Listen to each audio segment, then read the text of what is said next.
up? The Cowboys are not out of playoff contention, but they have made life very difficult. A single chance. Right, because they've eliminated themselves from playoff contention. They just have to win the division. They're not in the wild card race anymore.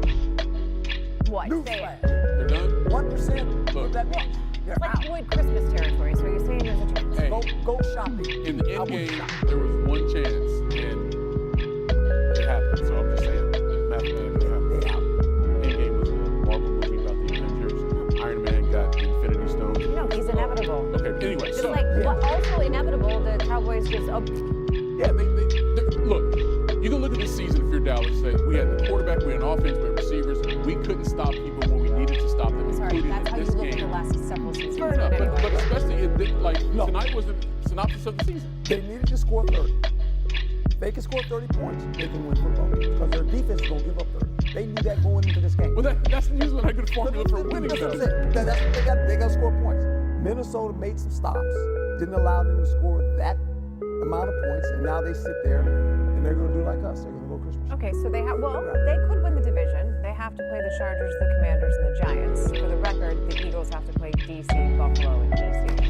There's a chance. I'm just saying there's a chance. That is a fact. That's the schedule. Mathematically speaking, Herm. I'm not saying I'm it's betting on it. chance. I'm saying purely fact. Okay, I'm going to say it right now. In 2 weeks from now, I'm going to tell you I told you so. They got no chance. They're out. It won't take 2 weeks. No. Okay. Next week when we see you, When they lose to the Chargers next week. and when the Eagles beat the Commanders. By the way, Ben Pelt is next. We're on after him. We'll see you then. Okay. More bad news for knees in this game. Jordan Love, the Packers facing the Broncos. And you know what? We're going to get chippy before the game. Imagine how you're going to feel after the game. 4.5 minutes left in the second quarter. Packers down 7-6. Josh Jacobs, he's a running back. I say that because he made a borderline top play as a receiver there. Second career receiving touchdown for Jacobs. Green Bay was up 13-7. Now in the third, Broncos down 23-14. Bill Nix had a career day. Getting Cortland Sutton there, reeling that in for one of the 4 touchdowns that Nix threw. That made it 23-21. Nix now, Marvin Mims picking up the first down. Also down that man, Micah Parsons. There was a moment where if you read lips, you heard him or watched him say, "I'm out." They fear it is a torn ACL. 2 plays later, the defense was already collapsed, and now it is just falling apart. Trey Franklin, touchdown. It was 27-23 after the Broncos went for 2. Didn't get it midway through the fourth quarter. Broncos up by 1. Go ahead and, make this into larger leads. That RJ Harvey. Denver won this one, 34-26. Go to your left. 300 yards, 4 touchdowns. Some guys in the locker room after were saying that you play the best in big moments. What is it about the big moments that you rise to that occasion and play your best? The guys around me do the same. I thought the skill guys, they balled today, and I thought our O-line played as good as they have played since I've been here. They kept me completely clean. They battled their butt off. They played with great tempo.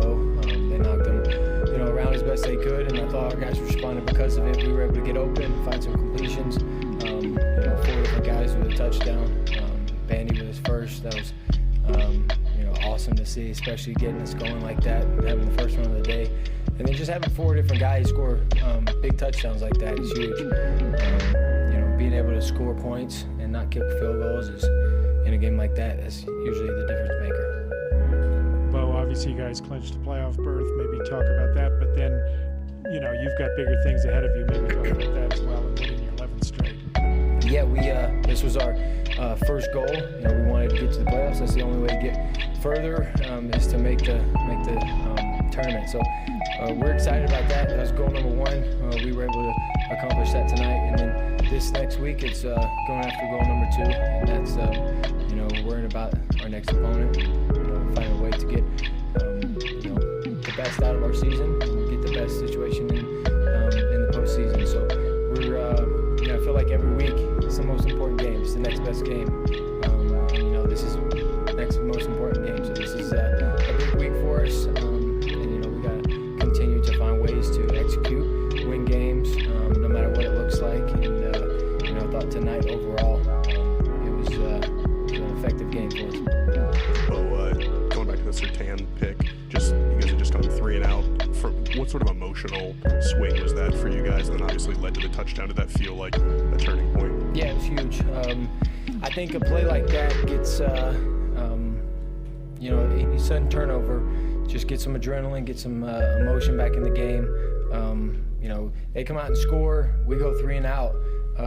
It wasn't a great start to the third quarter. Normally we don't have that bad of starts in the third quarter, but man, he went after that football, got it, and that's when I felt like it kind of started falling back on our side. The momentum did, and got the crowd back into it. And when our crowd's going, it's a really hostile environment. It's tough to play in for an opponent. Okay. You just answered a lot of that, but as a man who appreciates a receiver that will go up and get a 50-50 ball, talk about the technique that Pat showed on laying out to get that interception. Yeah, we may have to use him on offense. So, I'm just kidding.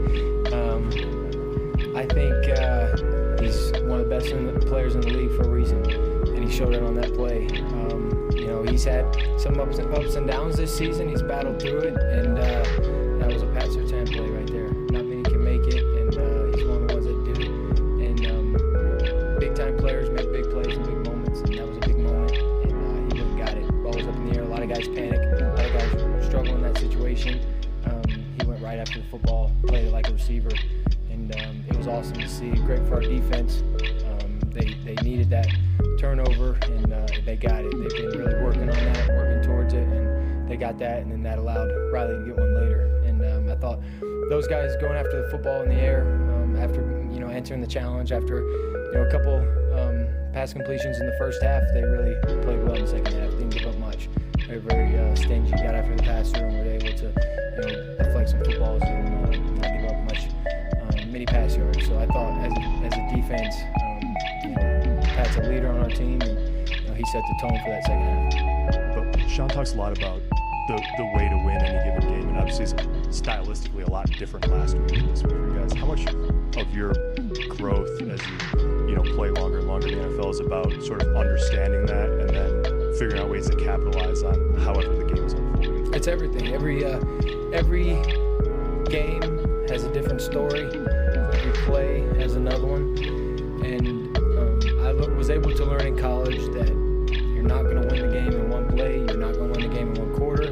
You got to piece it all together. And it may look ugly at times, but it really doesn't matter. And there's always a way to win the game. There's always a way at the end to win a game. There's always a way at the beginning.